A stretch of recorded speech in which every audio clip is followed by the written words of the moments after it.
Hello, this is Dan Webber, and you're watching On Demand, a beginner's guide to getting your work online, with me in conversation with Eden MW and Squidge Rugby Robbie Owen.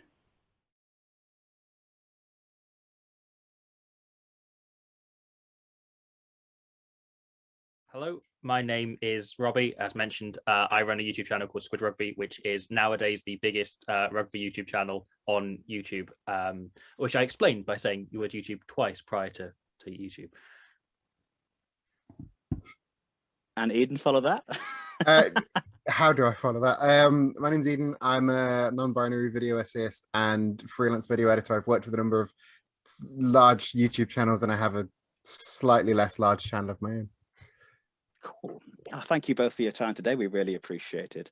So the sort of, the point of this panel, the emphasis of this panel, this kind of discussion point of this panel is a beginner's guide to getting your work online, focusing on writing. So I just want you to give me your experiences of how you found working in the digital realm, not only for the last 12 months, but of course in the good times before lockdown. So Robbie, do you want to go first and just tell us a bit about how you found shifting, what is essentially performance work and sort of traditional writing now into this kind of this YouTube visual element? Yeah, so I sort of started publishing and putting stuff online when I was 10.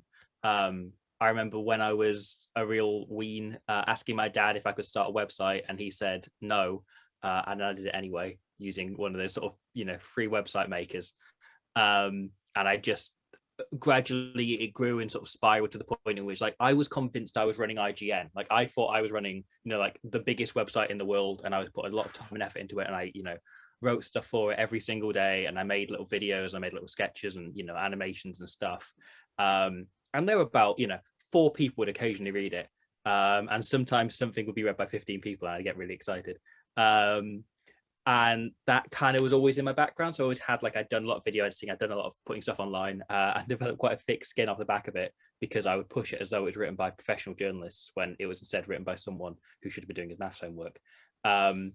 And I then, as you mentioned, when I got into when I started university and so on, and I started doing stand-up and live performance comedy stuff, and things more along those lines, and I did a podcast amongst that time. I did a number of sort of live shows, which Dan, you're very familiar with.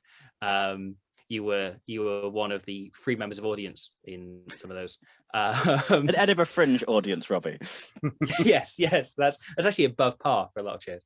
But I didn't spend my life savings getting there, at least, so that's appreciated.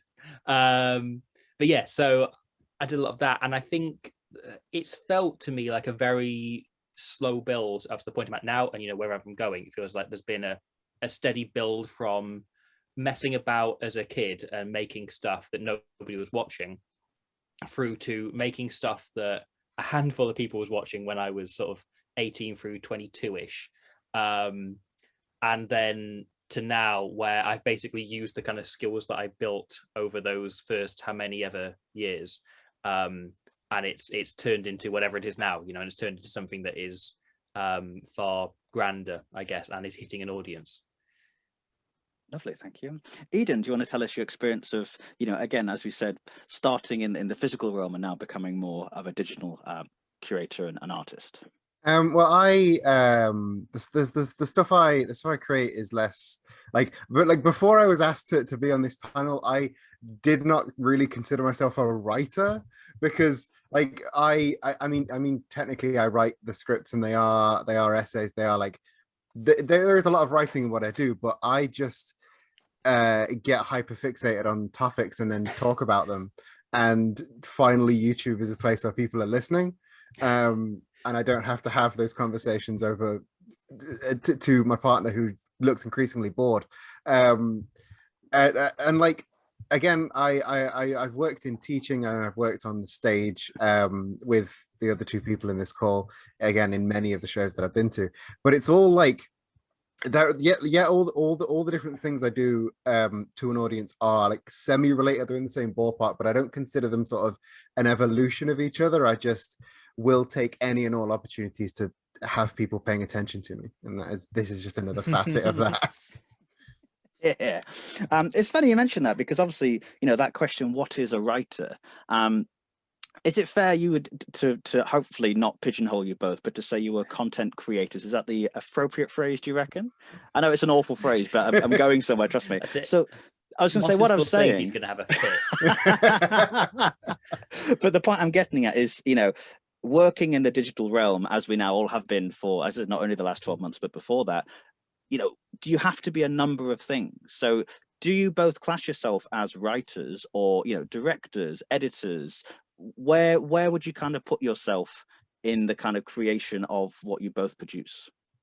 I think that's the interesting thing is the internet and, you know, publishing stuff online on, you know, YouTube in particular is the area I know, but also podcasts work and, you know, all sorts of areas.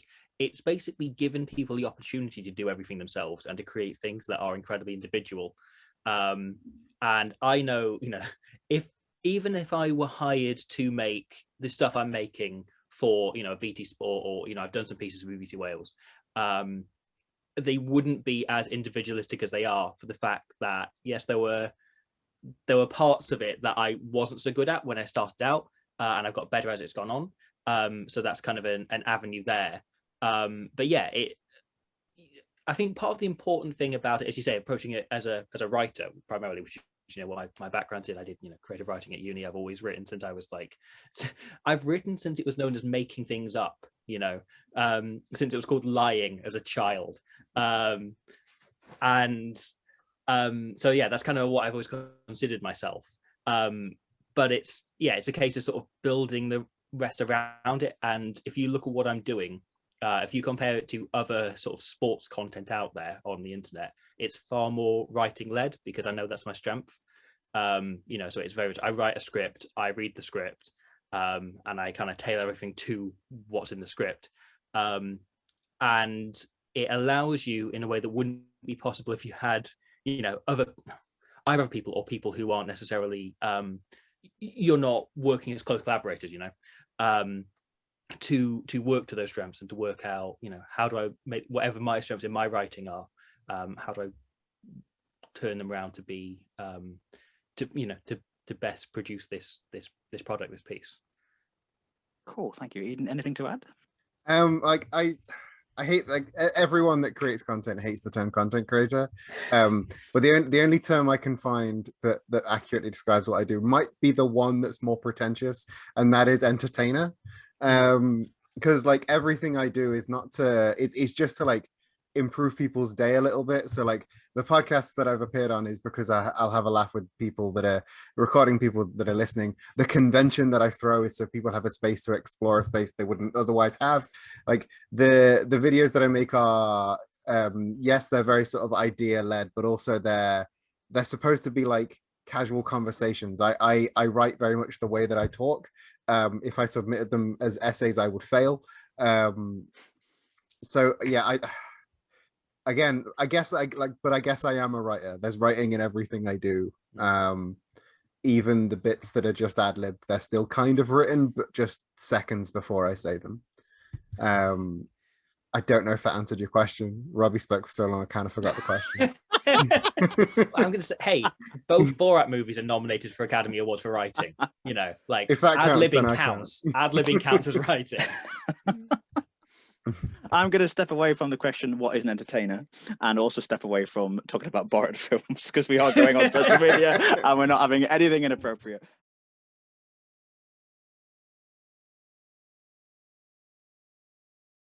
It's going to be most things that most people that are watching this conference panel already have, because like it's basic things like an internet connection and a laptop computer or a phone. Like a lot of people, if what you're starting with, if what you're starting to want to do is YouTube stuff or even like Twitch live streaming stuff, the camera and microphone on your phone are probably way better than the camera and microphone on your computer, if they even have one. And buying a like a separate USB microphone will give you like an incremental improvement over your phone's microphone. If you're just starting out, that's kind of all you need. A lot of the software, a lot of video editing software, audio editing software has free alternatives or free trials. So it's, the barrier to entry is very, very low. Asterisk. Like that doesn't mean that everyone in that doesn't of course mean that anyone and everyone can do it and will become massively successful in it. I mean, not to raise any big topics, but there's a reason the guy in this call with the biggest audience is the straight white man. So anyone... That's a whole separate panel. No, but he's true, don't get me wrong, like, but it's a whole like the barrier to entry is really low. Anyone can start. Asterisk. Elaborate on the asterisk. I'm really keen on the asterisk. Again, elaborate.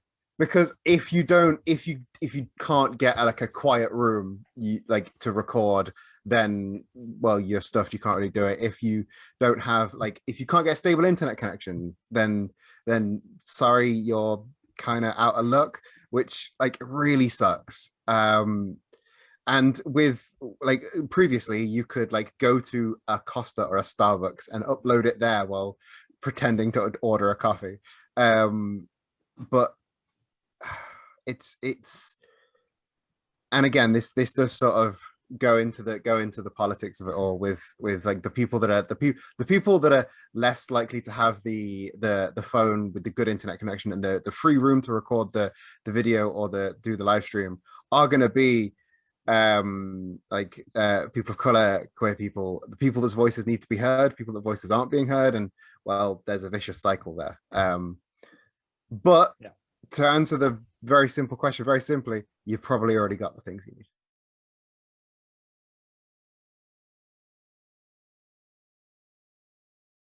It feels like online there are these incredible communities of diversity, especially Twitter, so that kind of thing, especially where you can really kind of find your audience, find your community, which is less prominent in the physical, sort of in the event side, especially. Would you think that's fair, or do you think I'm... It is possible to find a really lovely, in my case, a really lovely diverse queer community in writing and creating the kind of stuff that I make. But if you think the digital world is welcoming to queer people, I can show you my Twitter mentions. But even in those spaces, the biggest creators are all white people. They're all the biggest names are usually men. They're definitely all white people. There is still this sort of imbalance even online. It is way easier. I've met way more diverse comics online than I ever have in physical gigs because I'm stuck in this tiny city which doesn't have a very big queer population, but still, I think we're both in the room, actually. I think it's just us.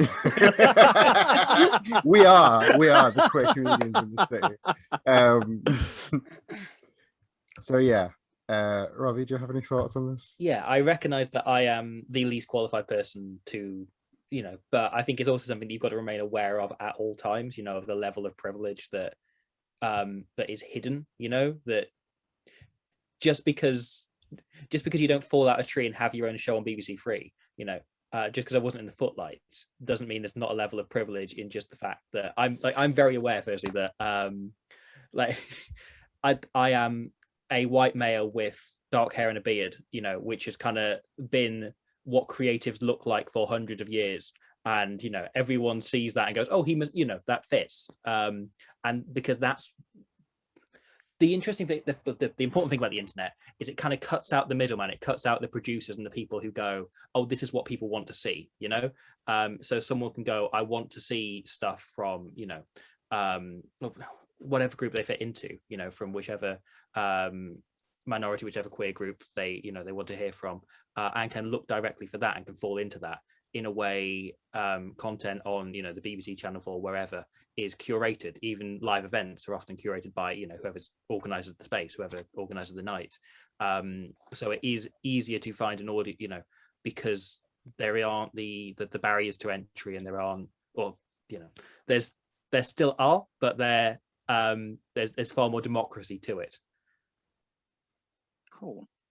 I'm very aware I don't want to scare anybody or put anybody off putting their work online, because one of the things I've found over the last 12 months, especially because obviously like many people, I've been putting more work online, and I've found opportunities and new audiences by putting, you know, accessible work online. So, you know, work with audio descriptions and subtitles, and we'll get into that a little bit later on. But I do think it's worth saying that there is that element of the negative. You know, Eden touched on the sort of the trolling side, the abuse side, because I was thinking, and I know you've both experienced this, but I remember my first ever tweet was to promote my show at Leicester Comedy Festival, and I used the hashtag LGBTQ, and then somebody started posting like Bible passages underneath it. And I was mortified. Oh, this is great. I'm getting loads of hits on my first tweet. This is amazing. And it was just someone going, no, Bible quote, Bible quote, Bible quote. And I must admit, I'd not thought about that since this conversation, but it did kind of rear its ugly head then. So I think what I'm trying to get at is, it's the good and the bad. Is it worth it? Is the accessibility, is the reach, is the fact you can say, hey, if you want to learn more about me, here's all my links, here's all my stuff, here's the videos, here's the downloads, here's what you can buy. What is the ratio of good and bad? And how, as creators, as however you define yourself, how do you deal with that? Because I know you've both had experiences of that.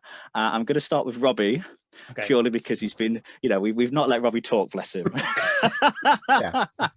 Sorry. That's all right. Yeah, that's at the end of the day, it's up to you, you know, and it has naturally given me a thicker skin and so on. And I'm also in that way, I said, very aware. So there's just been, because my voice is kind of within rugby circles, you know, I've always been very outspoken on. There was a whole story that's still going on with World Rugby wanting to ban trans women from playing women's rugby, you know, and I was working for World Rugby at the time, and they almost fired me for speaking out about that. I had a stern phone call from the head of media.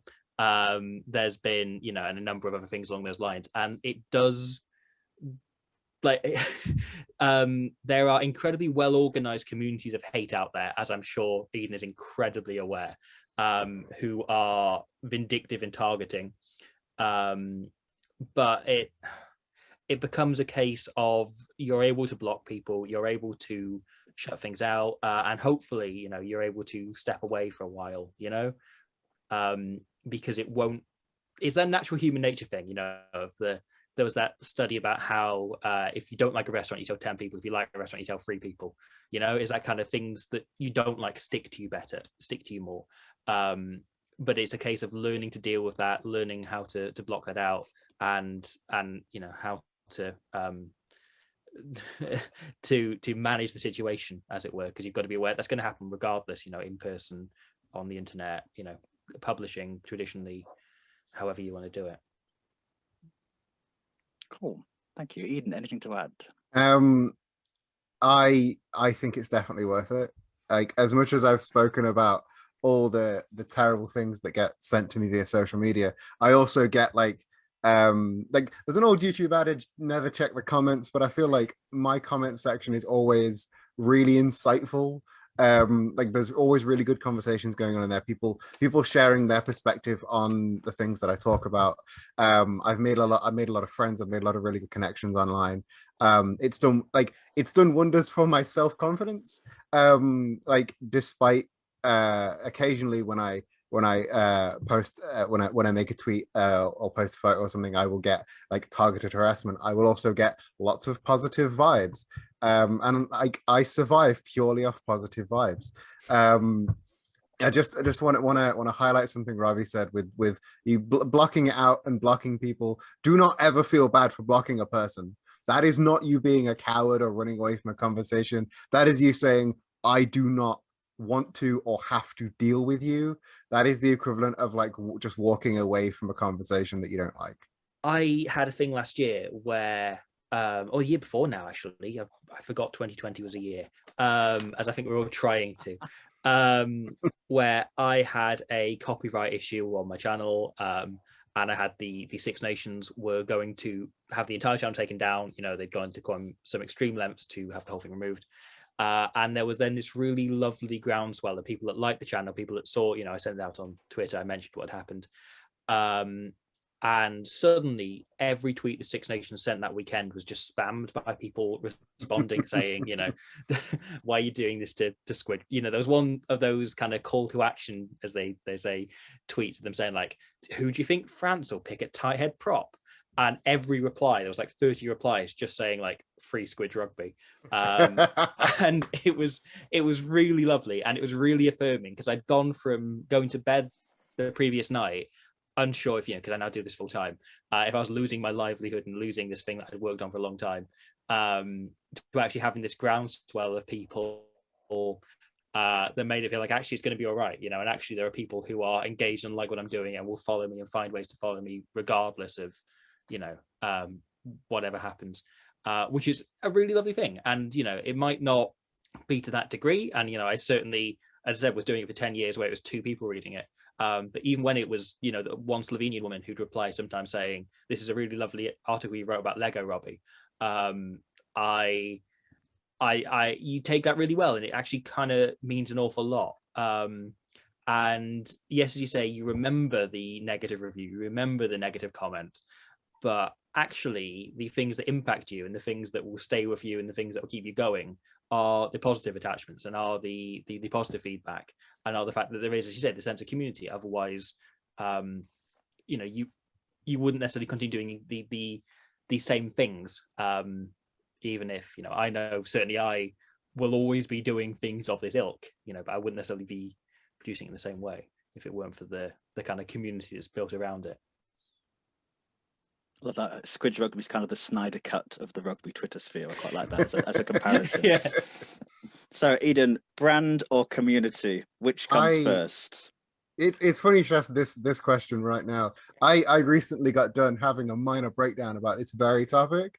I made a video about it called This Video is Self-Care, where I basically I was panicking about, you know, is the Eden's Things brand releasing this kind of video about this topic? And if so, I hate that. I don't want to do that. But at the same time, if I just make videos about the things if I just talk about the things I want to talk about, what if the community doesn't like that? And I'm like, so I had a small breakdown, like I do, made a video about it. Again, that's the process. And like the community sort of turned out for that and was like, no, I'm just here for you. I'm here to hear your thoughts on whatever it is you're talking about. That's why, again, my channel's gone from like talking about Pokemon to talking about politics to talking about wrestling, and the same group of people are there for all three. A lot of them even like commenting, I've never cared about this thing before, but you made it interesting. And off the back of that, I'm like, well, it's the community is always going to come first, because if you're just a brand, you have no community, that what are you doing this for? Are you just doing this to get attention, to get money? That feels so soulless to me. And like, can you be a soulless creative? Doesn't vibe in my head. Like, how can you be a writer or a content creator and be so soulless? So I would say community always comes first, because again, that's where you're going to get your moments of impact. That's where you're going to get your resonance with people, and that's, at least for me, what drives me to keep going. Awesome. I do like seeing the number go up though. It's interesting because sorry, Robbie. Yeah. No, just I've done stuff in past where I very much put sort of brand and doing the stuff you're told you're supposed to do, in terms of, you know, setting a website, having all of this looking vaguely professional, you know, having all of the boxes ticked. And it didn't go as well as the time that I just made a video that I thought was really good, you know, and said something and felt like me, you know, which, even though it's easy to look and go, oh, it's sports content, isn't it? You know, like, I think there's a lot of me in it. And that went better because people, you know, genuinely connected with it, and they didn't see it and go, is someone trying to be BT Sport, is someone trying to be, you know, whatever the equivalent is. They went, oh, actually, this is, you know, someone putting an element of themselves out there and doing something interesting. Is there an audience for everything or not? Yes. Yes. Every week I discover a new YouTube channel that has 4 million subscribers, making an entire brand of content I'd never heard of before. Like a really hot knife cutting things gets 10 million views, as does like ASMR, as does popping zits on people's backs. Like there is an audience for everything. It depends on the size of the audience, you know, and there's a level of knowing roughly what the ceiling is at the minute, but there's no reason you can't be the thing that breaks that ceiling and goes, you know, a little bit above it, because people just love what people are passionate about, you know, like people are often more interested and more into things that other people care about than actually whether they like it or not. So that almost becomes the most important thing, is passion is the interest rather than whatever the actual topic is. Yes.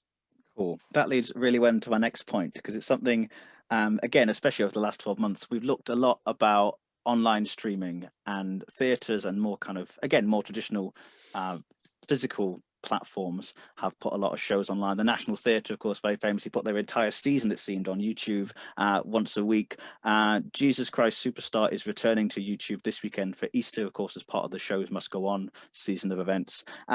There's been a lot of discussion with myself and other kind of creators working in both mediums now about audiences, what they mean by, you know, is there more value in, from an audience point of view, is there more value in going to the space and seeing the show than buying a ticket and watching it at home with a glass of wine on your laptop? And I'm really intrigued to discuss kind of, as much as I hate these phrases, what defines amateur content and what defines professional content, and do those phrases even exist anymore in their forms we think of in the past? There is a question in there somewhere, I promise you. Yeah. I feel like there was two very different questions in there. Pick one. To answer Pick the last one, the thing about amateur versus professional, I feel like amateur content always sounds really derogatory, but to me it's where the better, more interesting, more risk-takey stuff happens. Like going back to like who creates soulless creative work, it's professional industries. It's like there's way more soul in Squidge Rugby than there is in BBC Sport, and that's because one is amateur, even though, again, that sounds really derogatory, but it's a passion project that just happened to start making money. And like it goes beyond just this genre that we're in. Like indie video games are always way more interesting or way more experimental than AAA video games. Same with music and movies, and just so professional is kept in this pen because it has to make money, because there's so much money behind it. It's safe, it's easy, it's a fourth Spider-Man sequel where he's still essentially the same character. And it's the same plot, and the bad guy is always just the good guy, but in an evil mask. It's just samey and safe and amateur. I hate the word so much. Indie content is just so much more experimental and passionate and raw. Okay, Robbie, anything to add? Because I want to add to that, but I want to make sure you have your chance to rebuttal. Please go. Well, no, I was just thinking it's interesting because, like, I don't want to say we just called Robbie's channel amateur, because it clearly isn't. But in terms of someone, you know, from an outside point of view, who doesn't have a YouTube channel, well, who has a YouTube channel which puts up short videos doing poetry, but is not actively promoting a YouTube channel. It's just there for, you know, it's almost like a Dropbox to document shows, and I can send links out when I need to. From an outside eye, I would consider Robbie's channel, you know, with no disrespect to anybody, purely because of the numbers you have, the subscribers you have, as a very professionally ran outfit. And I was just, I think we should come up with new names. I think we should change professional and amateur. And do you think indie is a better word, or a better label we can use moving forward for that kind of non-professionally or non-commercially produced content? That's what I'm getting at. I want us to christen these, because again, a lot of people who are going to be watching this panel, you know, if they are starting out from the get-go, as I was myself 12 months ago to an extent, you know, there is that fear of there was fear for me of putting something up there and people going, well, that's just one guy in front of a green screen speaking for 2 hours. I'm not going to watch that. Or, you know, that's just one guy doing poems in an empty room, which again was made in a fringe show. But, you know, the point is, it's like, how should people get over that hurdle of just the potential fear of just putting your work on there, if we are looking at, oh, well, it's just amateur, it's you know, it's not worth it. So what are we gonna call these creatives who are sitting there watching this and going, I really want to get my work online,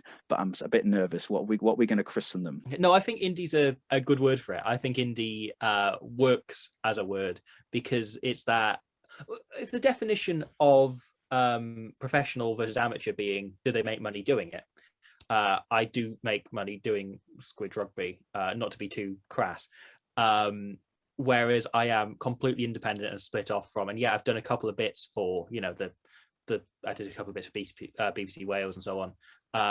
But on the whole, it's been one guy giving his take, and, you know, and trying to, you know, I try to do as much work as possible. I try to make sure, you know, it's as well informed and, you know, accurate and so on as possible. But at the end of the day, it's one person's opinion and one person picking up on it. And I guess it kind of comes back to the thing you were saying about leaving the house, you know, and there's always going to be a sense of adventure and occasion to any time you have to put trousers on, which there isn't necessarily when you're, you know, you're sitting down, you say, to watch the kind of live gigs that took off in the last 12 months with clubs and so on closed, or for sessions such as this where you don't want me to stand up. But I think at the same time, and I have missed it, you know, I've missed doing things in front of a live audience and doing things where you actually have to leave the house and, you know, there's more occasion to it. But there's a kind of freedom and openness to it, that you've got to kind of view them as different mediums, you know. They've kind of become two very different ways of doing the same kind of work. In the same way you could take the same story and apply it to be a TV show versus the film, and they become incredibly differently told versions of that thing. You've almost got to look at it as that, you know, you've got two different ways of approaching the same idea.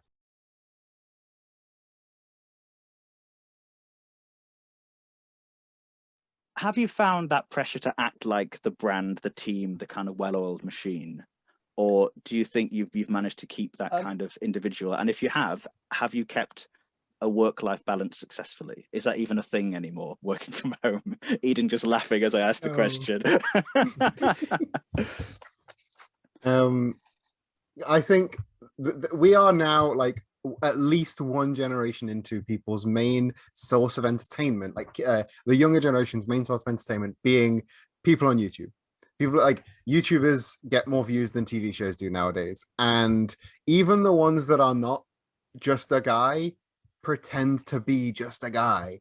Like, if you look at the big Let's Play channels, like the Markiplier, he is not just one dude on his own, but he still has the visage of one dude on his own. And yes, he references his editor sometimes, but he kind of acts like he's just a one-man team, and he's definitely not. And I don't think he's like, this isn't a derogatory thing against him, but it's the attitude that evolves. And now like people are, and like a lot of channels still just are one dude.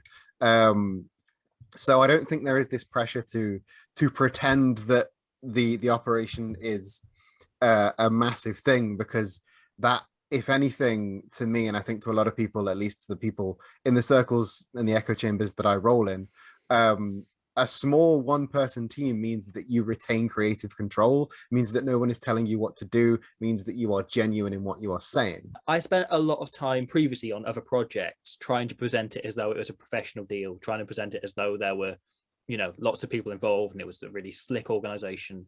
And on Squidge Rugby, which is the one that's taken off, I've just kind of gone, you know, it's one guy trying to do everything, you know, doing, you know, all analysis / research, doing all of the, you know, writing it, editing it, doing the entire, you know, writing the theme tune, doing the catering, everything.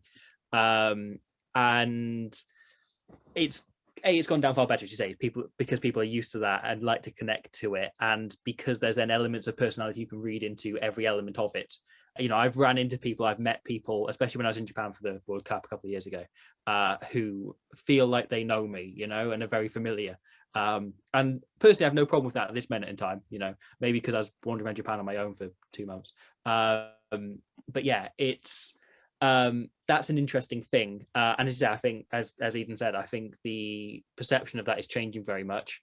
And I've found things have gone better when I'm not presenting it as there's a team doing slick things, because people do temper their expectations, and people do think, that people are more likely to appreciate the complete lack of work-life balance, to answer your other question, which has not existed. I had a week the other week where I think I worked close to 100 hours, just because I was trying to get through everything. That is not mandatory for anyone that's considering putting their work online. That is me being mad and having no actual life or any interest outside of this. I think the work-life balance, just to realize I didn't touch on that at all. The work-life balance is something that is very important. Take it from me, somebody who has also let that completely slip. But before I was publishing my own works, I was working for other channels, and like being a freelancer for like about a decade now, it becomes impossible to switch off. And I will encourage nobody to ever get in that same situation. I think my problem is my work office is like 4 steps that way, and has been since I've moved into this place. It's got nothing to do with lockdown, and that makes it very difficult to oh, well, I could just be over there working. It's fine, I'll just finish this off and then I'll come back. And don't do that. Don't get into those habits. This was a lot easier when the world wasn't shut down, because I could go only ever work in the coffee shop around the corner.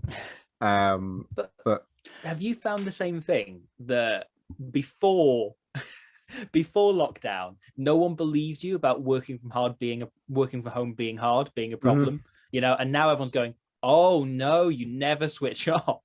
Yeah, suddenly everyone agrees that working from home isn't as easy as it sounds. It's great you mentioned that, because one thing I was going to talk about even before lockdown was this little device that we'll probably all have in our vicinity. I can see in the sort of 45-50 minutes we've been chatting, I have 3 emails, a couple of Facebook, a couple of Twitter, a couple of Instagram. That's a good day for me. But the point I'm making is, again, with the work-life balance thing, how do we switch off? Because when you're putting your work, especially on social media, if you're posting things on Twitter, Facebook, YouTube, TikTok, whatever platform you're using, if they are attached to your phone, every time someone comments, likes, dislikes, shares, retweets, whatever, it is going to go ping. So do you both kind of get to the point in the day where you go, right, okay, it's 5:30, 6 o'clock, I'm going to stop looking at that now, or take my kind of, public hat off? Or do you find yourself, as I do a lot of the time, shamefully, sitting there going, oh, great, it's 10:30 at night and I've got 5 likes on that post. Brilliant. And I shouldn't be doing that at 10:30 in the evening. I turned notifications off on Twitter on my phone, which was one of the best decisions I've ever made, because now I have to actually manually check Twitter to see how much attention that latest selfie has got. Spoilers, it's a lot. I post fire selfies all the time. But you look amazing, that's why. Look at this outfit, goodness. But like the problem with that is, I am not only a content creator, I'm a massive content consumer. I cannot come off Twitter. At 5:30, 6 o'clock, I've only been working for 3 hours, so that is not my switch off time at all. That's not because I'm lazy. I work a lot with Americans, so I have to start just living like an American. So I turn off notifications, turn off all notifications for all the social medias that you actively post to. That includes TikTok and YouTube. Like I've got the YouTube Studio app that lets me like moderate comments and stuff. Robbie probably knows what I'm talking about. It's a terrible app, but it does not ping you every time you get a comment, and thank God for that, because that would kill me. So turn off notifications. I don't care, just switch them off. And then you, instead of getting the little drips of dopamine throughout the day when you get every single individual like, you go onto Twitter at the end of the day, 17 likes, that's 17 times the dopamine hit. It's a win-win thing. Yeah, I have my phone on do not disturb at all times, so that It's too far. It explains a lot, to be fair. So when I pick it up, I see whatever notifications I've got, but it's not bothering me the whole day. It's not pinging because someone like this, or someone said that. And it has allowed me a great deal to focus on other things, that you don't have it in the back. It's easier to not have it in the back of your head when you're watching a film, or when you're trying to work, or you're talking to someone. You don't have it in the back. It doesn't go, oh, I wonder why it pinged a moment ago. I wonder why it buzzed. That's been a big help on that note. And then also, like, I did this thing last year where I uninstalled most I had a week where I uninstalled like all social media and just had like a, see how it went for like 4 or 5 days. And then since that, like, I've kept Facebook uninstalled, like I don't use Instagram very, other than for sort of for promotional reasons really. And I've kind of, taken myself away from Reddit and like most other social medias. And I thought what that would do is that would increase the time I'm productive and I'm doing other things. But all it's done is it's increased the amount of time that I'm on Twitter. So that's been an issue.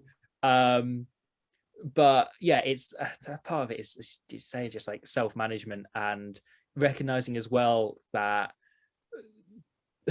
almost using Twitter as part of the brand. It is part of work often. It's without wanting to be awful, it's keeping yourself relevant in people's mind. If you haven't put a video up in 2 weeks or whatever, people might then see a tweet and go, oh yeah, remember that guy, or oh, I wonder what that guy's thinking about this, and so on. And I also always think if someone takes the time to send me a message, more often than not, it's if they spent the time of day on that to weigh up how does this person feel about that, it's only polite to reply.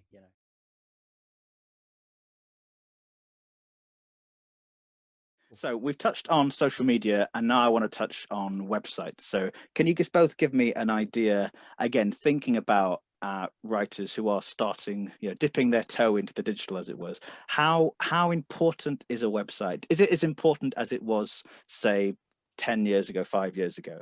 Eden, what's your thoughts on having that presence online of saying, this is my website? If you're working in video, like how we do, that's a sentence, then no, I don't think a website is that important. I have the YouTube page, and then I have my main 3 pages are YouTube, Twitch, and Twitter. I don't actually have like a website hub. I have a card which is literally just links to all those places, but I don't have a hub for that kind of thing. I've got a portfolio for my graphic design, but it's a separate thing, and that's basically, like you said with your YouTube channel, just a Dropbox link to show people what I can do. I don't think like having myname.com is gonna make me look more or less legitimate or talented or valid as a creator than just having like youtube.com/Eden's things, because these sites are trusted names now. It's like how before, like 10 years ago, having an @Hotmail or an @NTLwood or an @Gmail email address made you look unprofessional. But now everyone I have ever worked with, like in the digital sphere, has a Gmail, because Gmail is a trusted name, and we'll just contact each other through Twitter DMs or through Discord DMs, because these are trusted sites. So like, if anything, you using like an independent website, while it may look flashy and professional, doesn't carry with it the intrinsic trust of hosting it on a platform like YouTube or Twitter. Like, slightly disconnected, I run an online shop, and I run that on Etsy because Etsy has the discoverability and the inherent trust related to the Etsy brand that me just running the shop on my own website would not carry. I decided not to start a website when I started Squidge Rugby because without wanting to sound Machiavellian about it, I didn't want it to look too professional, because I knew it wasn't.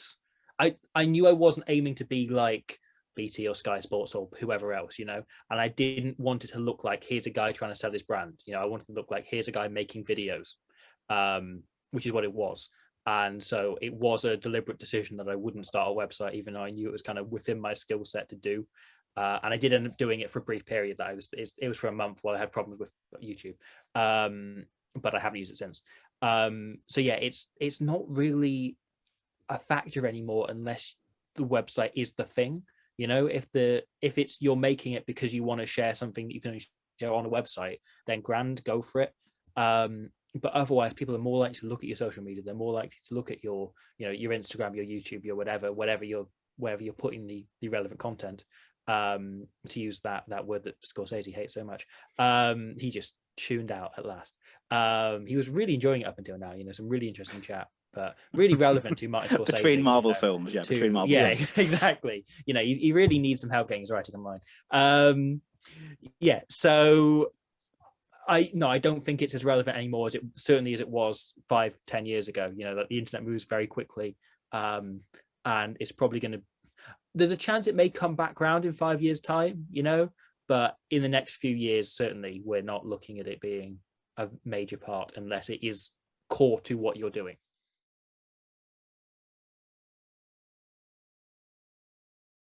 What is the ideal type of content you'd want to see in whatever field you're thinking of going into, and try and make as close to that as possible?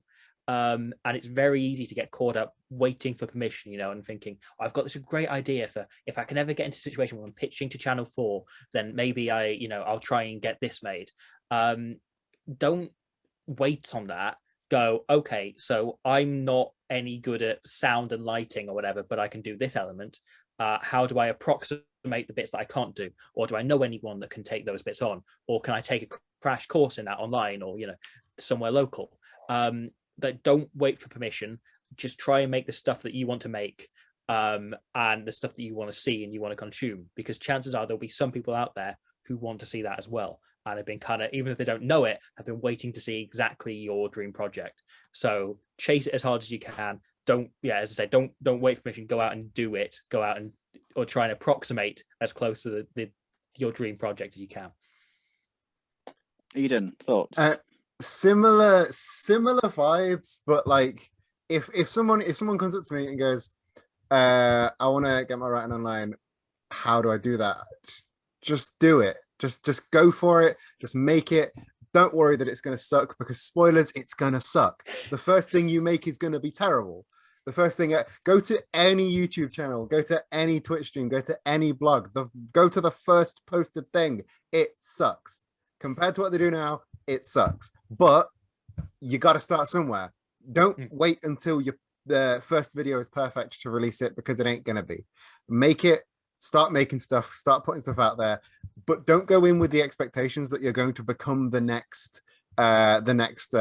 Philosophy Tube, or the next PewDiePie, or the next anything. Just have fun with it. Just have fun with it. Enjoy it. Enjoy making the thing, because if you ever stop enjoying making the thing, what are you doing it for? Do it for you. Have fun with it. And like Robbie said, don't wait for permission. Here is me giving you permission.